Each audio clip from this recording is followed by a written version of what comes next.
Hello and welcome. In the world of seafaring, the cry "man overboard" is one of the most chilling alarms you can hear. We often train for the immediate response, spotting the person, throwing a lifebuoy, and turning the vessel around right away. But what happens when no one sees the fall? What if a person goes missing, and hours pass before anyone realizes they're gone?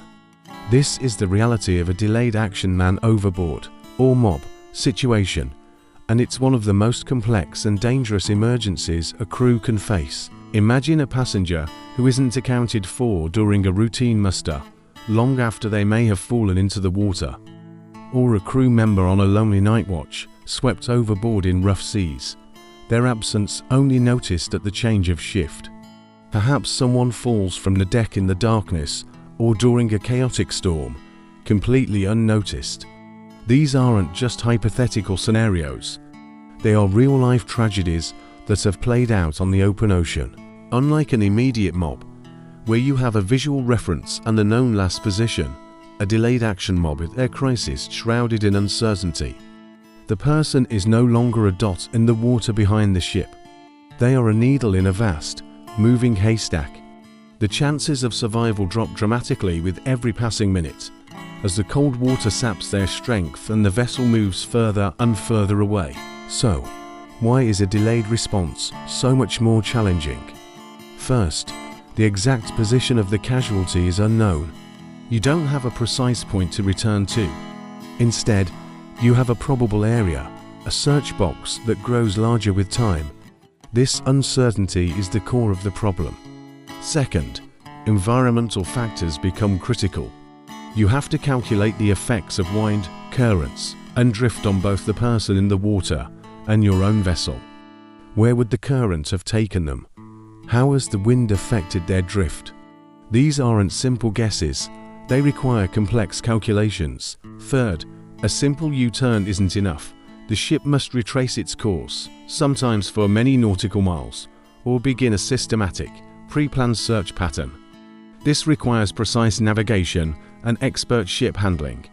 The Williamson turn, the Anderson turn, or the Charnot turn maneuvers designed for immediate action may not be the best choice here.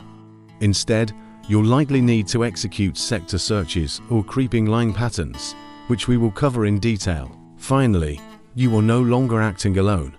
A delayed MOB immediately escalates into a full-scale search and rescue, or SAR, operation.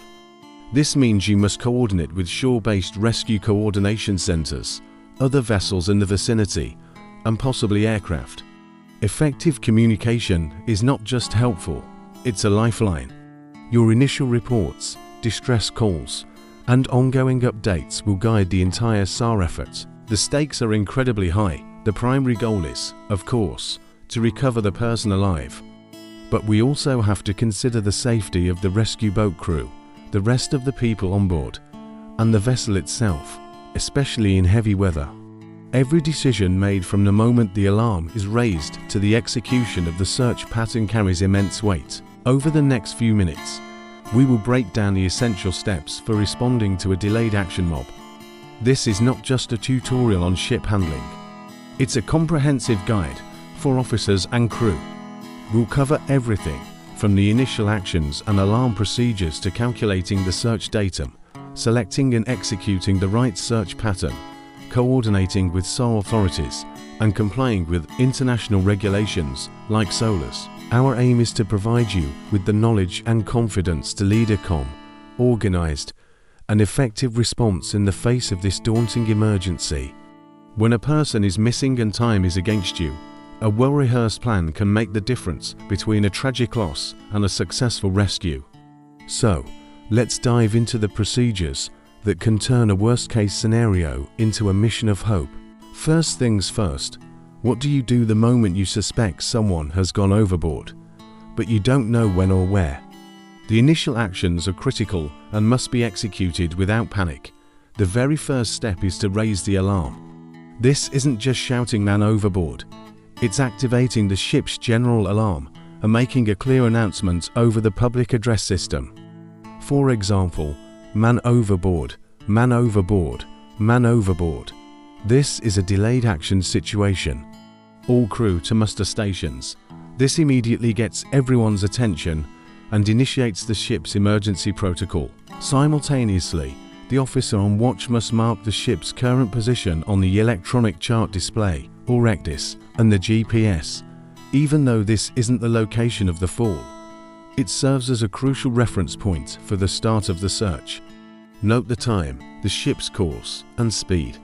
This data will be vital for backtracking and calculating the search area. Next, a full muster of all passengers and crew is non-negotiable. You need to confirm who is missing. A quick and efficient head count will verify the emergency and identify the individual. While the muster is underway, key personnel should be assigned to specific tasks. The master should be informed immediately and take command on the bridge. The chief officer might oversee the deck preparations for a rescue boat launch, and the chief engineer will ensure the engines are ready for complex maneuvering. Now, the investigative work begins. You need to gather as much information as possible to narrow down the time frame of the incident. When was the missing person last seen?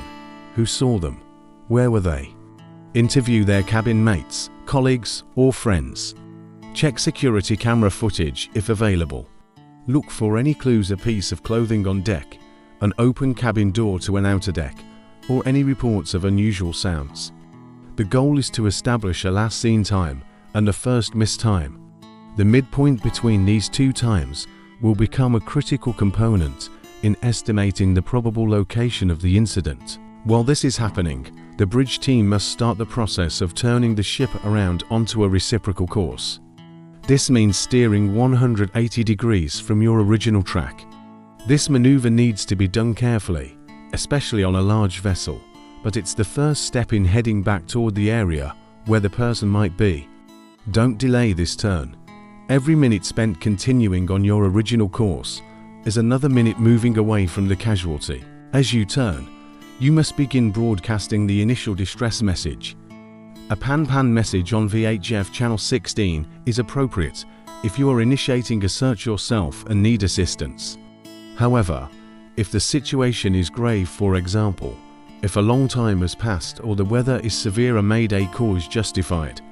This alerts all ships in the vicinity and the official SAR authorities. Your message should be clear and concise, stating your ship's name, position, the nature of the emergency, a person lost overboard, and any information you have about when and where it might have happened. Now, let's talk about the most challenging part: determining the search area. This is where science meets seamanship. You can't just sail back and hope to get lucky. You need to calculate a datum, which is the most probable position of the person in the water at a specific time. This calculation is based on two key elements: the casualty's estimated drift and the ship's track. First, you determine the initial position, or IP. This is your best guess of where the fall occurred. It's usually the midpoint of the ship's track between the last seen and first missed times. For example, if the person was last seen at 2 a.m. and missed at 4 a.m., you'd find your ship's position at 3 a.m. That's your starting point, but the person in the water is not stationary. They are drifting with the current and being pushed by the wind. This is where the concept of leeway and total water current comes in. The Rescue Coordination Center will have sophisticated models to calculate this, but the ship's officers must be able to make a reasonable estimate. You'll need to know the direction and speed of the sea current and the wind. The wind pushes the person through the water. This effect is called leeway. The total drift is the combination of the sea current and the leeway. By applying this calculated drift vector to the initial position over the time that has elapsed, you can find the datum, the center of your search area. Once you have your datum, you need to choose the right search pattern. For a delayed mob, where the position is uncertain, the expanding square search, the sector search, is often recommended. Let's look at the expanding square. You start at the datum point and sail a pattern of expanding squares around it. For instance, you might sail 1 mile north, 1 mile east, 2 miles south, 2 miles west, 3 miles north, and so on. This pattern is excellent for concentrating the search effort near the most probable location, especially if you are the only vessel searching. The sector search, also known as the Victor Sierra pattern, is best when the datum is established with high confidence. From the datum, you sail out for a certain distance, turn 120 degrees, sail back to the datum, and repeat this process to more times to cover a full 360-degree circle. This pattern is fast and covers the area around the datum very thoroughly. If other ships or aircraft join the search, you will likely be assigned a parallel track or creeping line search pattern by the SAR mission coordinator to cover a larger rectangular area without overlap. Executing these patterns requires precise navigation and constant vigilance. Post extra lookouts, use binoculars, have them scan the water methodically from the ship outwards in designated sectors to ensure no area is missed. At night, the task is even harder. Use searchlights to sweep the water surface, but be careful not to blind your own lookouts or the crews of other searching vessels. Remember to scan not just for a person, but for any debris or clues, a lifebuoy, a piece of clothing, anything that could lead you to them. Communication throughout the search is paramount. You must maintain a continuous listening watch and designated radio channels and provide regular updates to the Rescue Coordination Center. Report your actions, the pattern you are searching, any sightings even, if they turn out to be false alarms, and the weather conditions. If other vessels join the search, you must coordinate your movements to avoid collision and ensure the search is efficient. The SAR coordinator will be the central command, directing the assets, but the unseen communication between ships is what makes it work in practice. Finally, we cannot overstate the human element in this. A delayed mob search is a marathon, not a sprint. It can last 4 hours, even days. The crew will be under immense physical and psychological pressure. It's the master's responsibility to manage crew fatigue. Rotate the lookouts regularly. Ensure everyone gets rest, food, and water. Maintain a calm and professional atmosphere on the bridge. Panic and despair are contagious, but so are hope and determination. Keep the crew informed and focused on the task at hand. The person in the water is one of your own, and their best hope lies with their crewmates' skill, resilience, and unwavering effort. This is a daunting challenge, but with proper training, calm leadership, and methodical execution, you can give a missing person the best possible chance of being found. Thank you for watching. Stay safe out there, and don't forget to subscribe for more essential maritime training.